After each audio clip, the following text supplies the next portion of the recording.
Yung maraming kamatis. Lagay natin sa taas.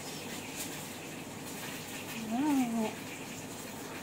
Parang feeling ko, pwede pa nga siya isabaw. Kasi tingnan mo yung mata niya. Oo. Diba? Gusto mo bang sabaw or ito? No, tama na yan. Oo, para bukas may ulam pa ulit. Wow. Diba?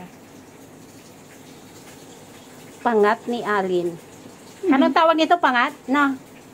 Pero pag pangat kasi, wala dapat na walang suka. Kalamansi sana yon. Oo. Or kamyas, or ganon. Iyon ang masarap na sa pangat.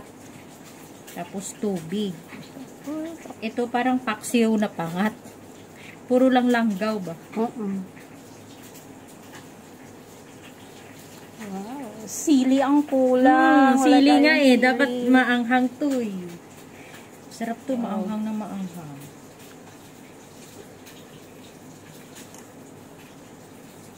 May sili pa to sa taas.